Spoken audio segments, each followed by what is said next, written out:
Valentine's meat juice? I acquired this bottle on curiosity alone. If you're curious too, watch this episode of Antique Bottle Stories.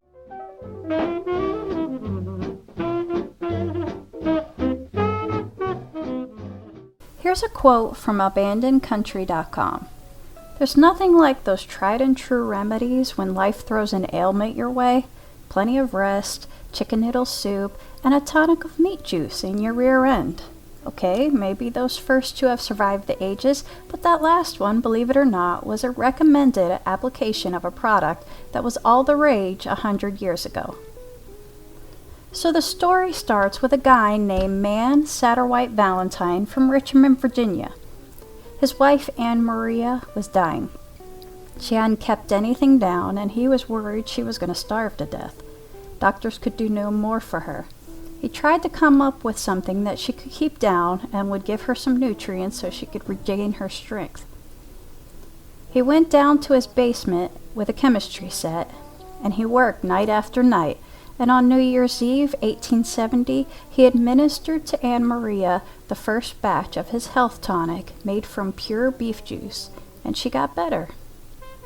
The thing with these tonics during these times is that a lot of these, quote, medicines were concocted by regular people, not doctors or scientists.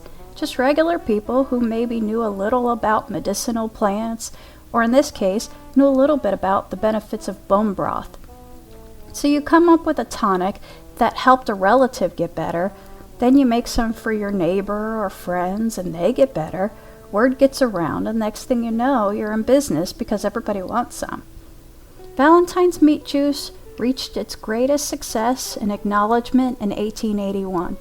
President Garfield was wounded from a bullet in an assassination attempt, and he said he breakfasted on Valentine's meat juice along with toast and a poached egg to get better. On a side note, he did end up dying from infections from the wound, but that's beside the point. So what about something going up the rear end?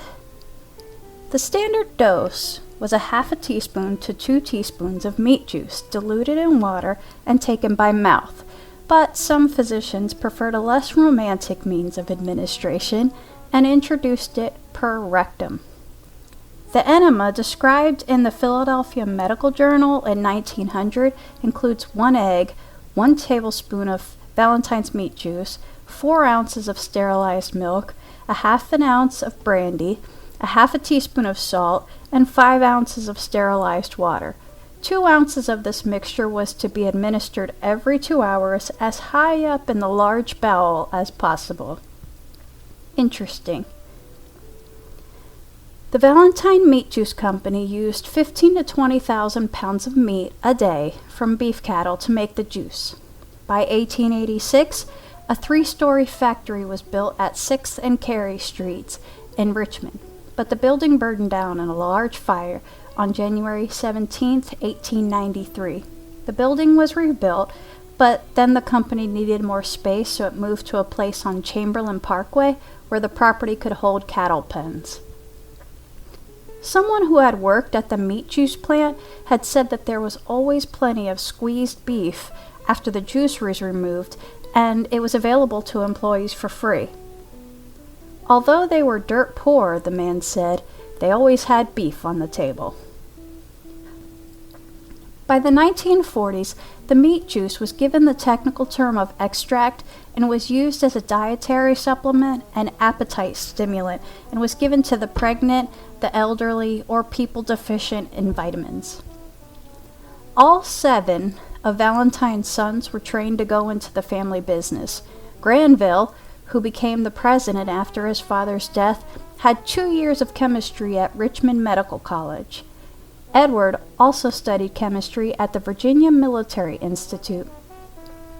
One source says Valentine's Meat Juice Company stayed in the family for over 100 years until it closed in 1986, while another source says that in the 50s the meat juice lost its popularity to more sophisticated vitamins on the market and the company sold in 1957.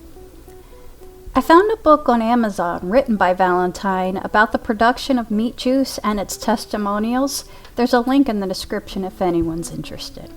A few fun facts. Valentine's meat juice is known to be an ingredient in Bloody Marys back in the day.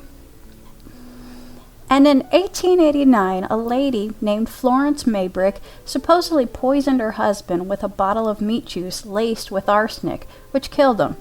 She spent 15 years in prison for the murder of her husband.